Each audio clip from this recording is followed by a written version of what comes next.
اب دجال کہاں ہے، اس بارے میں لوگوں نے بڑے فلسفے گھڑے ہیں، اور سب سے زیادہ جو فلسفہ چلتا ہے وہ برمودا ٹرائی اینگل میں ہے۔ برمودا ٹرائی اینگل کا ہے، وہ بڑے بڑے جہاز اس کے اوپر جاتے ہیں، وہ غائب ہو جاتے ہیں، کیمرہ بڑا بڑا ہوتا ہے، اس کی میموری واش ہو جاتی ہے، وہ برمودا ٹرائی اینگل کے اندر دجال ہے۔ اللہ کے نبی سے پوچھیں دجال کہاں سے نکلے گا؟ پہلی بات تو یہ ہے کہ ہمیں ان چیزوں کی طرف جانے کی ضرورت ہی نہیں، وہ ایک سائنس کا سبجیکٹ ہے کہ برمودا ٹرائی اینگل کیا ہے، وہاں وہ گریویٹیشنل فورس اتنی زیادہ کیوں ہے، بڑے بڑے جہاز غائب کیوں ہو جاتے ہیں، یہ ہمارا سبجیکٹ نہیں ہے۔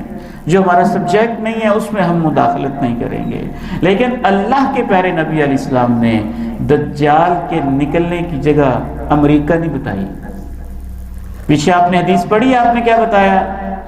آپ نے فرمایا دجال شام اور عراق کے درمیان ایک جگہ ہے، وہاں سے نکلے گا۔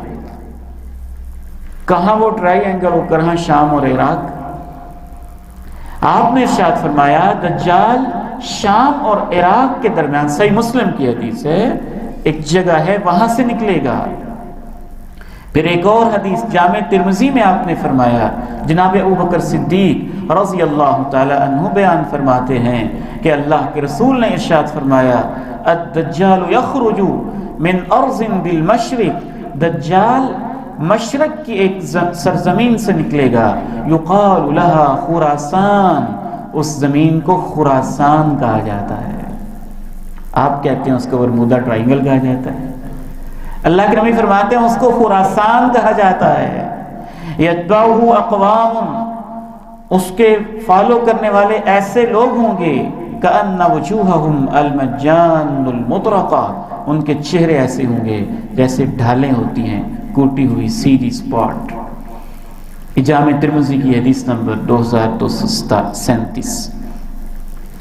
مسند احمد کی ایک حدیث میں جناب انس بیان کرتے ہیں کہ رسول اللہ صلی اللہ علیہ وسلم نے ارشاد فرمایا دجال اصفہان کے علاقے سے نکلے گا اور اس کے ساتھ 70,000 یہودی ہوں گے، انہوں نے چوگے پہنے ہوں گے۔ اصفہان کا علاقہ آج بھی اسی نام سے یاد کیا جاتا ہے اور وہ ایران میں ہے، اور وہاں واقعتاً کثرت کے ساتھ یہودی آباد ہیں، ٹھیک ٹھاک۔ تو اس لیے احادیث رسول کی تعویلیں کرنا، نئی نئی باتیں اپنی طرف سے گھڑنا، اور خواہ مخواہ ٹیکنالوجی سے اپنے دل میں نفرت پیدا کرنا، یہ کوئی علمی رویہ نہیں ہے۔ اللہ تعالیٰ نے زمین و آسمان کو انسان کے لیے تسخیر کیا ہے، قرآن کی آیات بھری پڑی ہیں، اس کو اللہ نے اپنی نعمت قرار دیا ہے۔ وَسَخَّرَ لَكُم مَّا فِي السَّمَاوَاتِ وَمَا فِي الْأَرْضِ، جو کچھ آسمان میں ہے، جو کچھ زمین ہے، وہ تمہارے لیے مسخر ہے۔ یہ خود کوئی تباہی نہیں لا رہی، تباہی وہ ہاتھ لا رہے ہیں جن کے یہ کنٹرول میں ہے۔ ہمیں آگے بڑھ کے اسے اپنے کنٹرول میں لینا چاہیے، اس میدان میں آگے بڑھنا چاہیے۔